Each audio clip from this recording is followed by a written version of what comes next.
kehidupan itu termasuk di rumah tangga tidak akan sunyi dari masalah. Dan selalu ada masalah. Setiap orang yang hidup pasti punya masalah. Quran surah kedua Al-Baqarah ayat 155, posisi paling kiri sebelah atas. Walanabluwannakum bisyai. Setiap orang hidup pasti kami akan uji dengan berbagai masalah. Di hidup itu berbanding lurus dengan persoalan, masalah.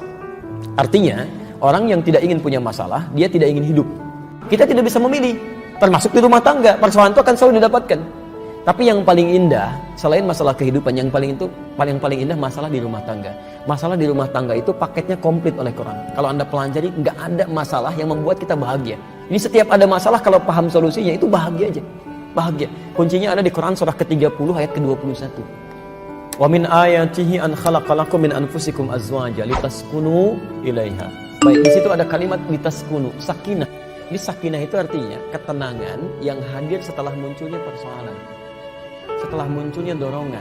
Masalah di rumah tangga diciptakan oleh Allah bukan ingin membuat kehidupan rumah tangga bermasalah, tapi supaya kehidupan suami istri belajar dari masalah itu, meningkatkan kualitas hidupnya. Makanya orang-orang yang punya masalah ketika selesai jadi lebih enak kan? Ya seakan-akan dapat sesuatu enak gitu ya. Bagaimana rumus menyelesaikannya? Bukan ribut. Bukan. Rumusnya ada di Quran nanti surah ke-91 ayat 7 sampai dengan ayat 10. Lihat kalimatnya. Apa yang menyebabkan masalah ini sulit diatasi? Ya. Wa nafsi wa ma sawwaha. Ya. Dan demi jiwa manusia yang di dalamnya kami sempurnakan. Fa alhamaha fujuraha wa taqwaha. Ada potensi baik takwa, ada potensi buruk, disebut dengan fujur ya, atau nafsu. Fujur itu nama lain dari nafsu. Jadi kalau pancaran dari nafsu sudah keluar, pancarannya disebut dengan fujur. Tindakannya disebut dengan su. Misal dari nafsu dikatakan kamu marah, marah merambat pada tangan. Ini disebut fujur rambatannya. Ketika mukul begini, itu su namanya. Marah masuk misalnya ke mata, rambatannya disebut fujur. Kalau sudah melotot disebut su. Jamaknya sayyiat. Sifat buruk, nafsu, fujur, diciptakan oleh Allah bukan ingin membuat orang jadi buruk. Masalah diciptakan oleh Allah bukan ingin menjadikan kehidupan orang bermasalah, tapi supaya melatih sifat-sifat takwa yang baik itu muncul. Makanya setiap bapak ibu menemukan sifat baik, akan selalu ada lawannya yang buruk. Jujur itu takwa, punya lawan namanya bohong. Ingat ya, jujur itu takwa, bohong itu fujur, buruk. Sabar itu takwa, marah itu fujur. Rendah hati, tawadhu itu takwa, sombong itu sifat fujur, nafsu.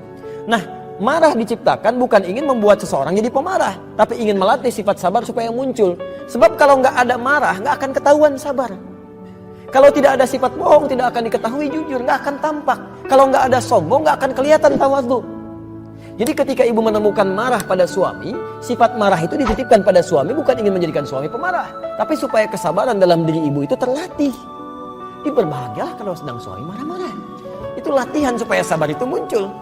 Nah, jangan dibalas dengan yang sama. Apa lawan cemberut? Senyum. Selesai apa masalah? Pelan-pelan itu kan. Apalagi kalau sama mawaddah. Mawaddah itu dari kata wud. Wud itu sifat kasih dalam bentuk materi. Ya, cemberut, Anda senyum, bawa bunga, selesai. Jadi ada kebaikan-kebaikan di situ hadir. Sebenarnya sederhana. Anda lawan lagi dengan yang sama, nggak akan ketemu di situ.